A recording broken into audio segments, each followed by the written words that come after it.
Hello friends, welcome to the first match of Magnus Carlsen versus Vishwanathan Anand, and already in the first game we have an interesting opening on the board. What I would like to do with this video is take you through to the game. Around 13 moves have been played within around 2 to 3 minutes so that you know exactly what is going on. So Anand started off with d4 as I predicted. Of course, he didn't want to play the Berlin, and Magnus went for the Grunfeld defense, which was very surprising for me because the last time he has played Grunfeld was way back in 2013 in the candidates against Grishchuk, and of late he has obviously been playing the Nimzo Indian with e6, or he has been playing the Slav directly to d4.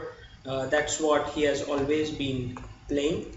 So Grunfeld must be a slight surprise for Anand, but I don't think really a huge one.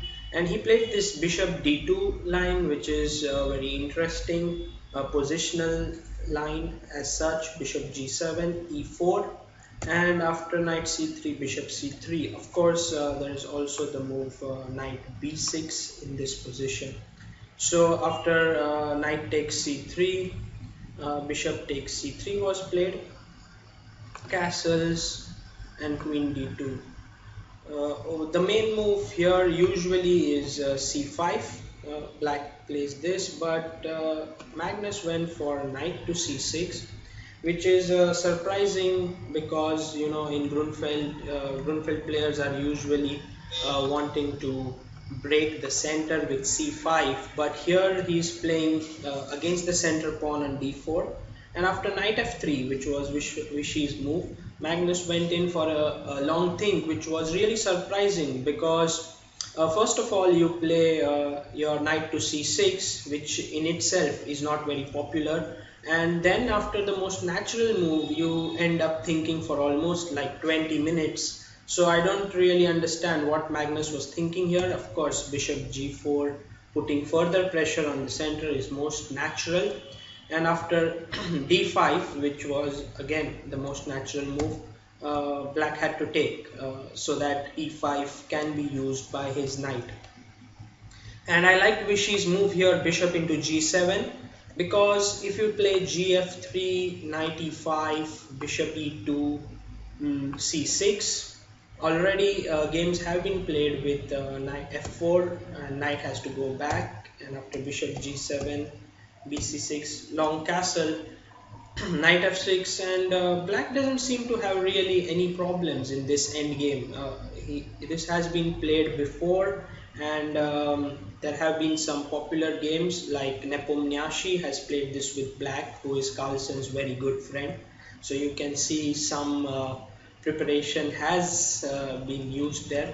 But okay, bishop g7, king g7, gf3 would now mean that after knight e5, which was played in the game, long castle, and white would like to launch an attack with h4 h5, but at the same time now he looks a little bit more developed, and after c6, queen c3 was played. So this is an irritating pin over here.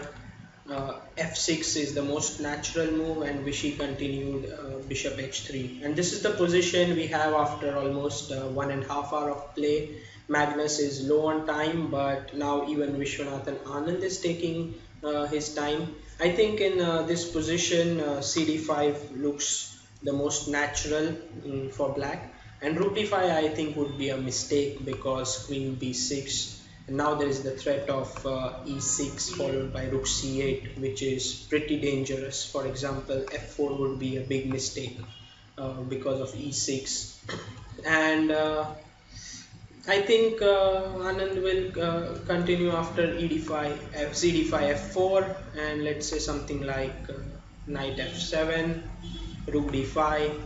I don't like this structure of pawns.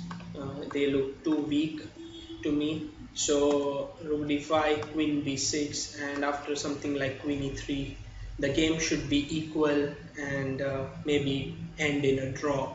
So currently it seems like Black has absolutely no problems out of the opening and Carlsen is doing fine. Vishy is also okay, so draw looks like the likely result.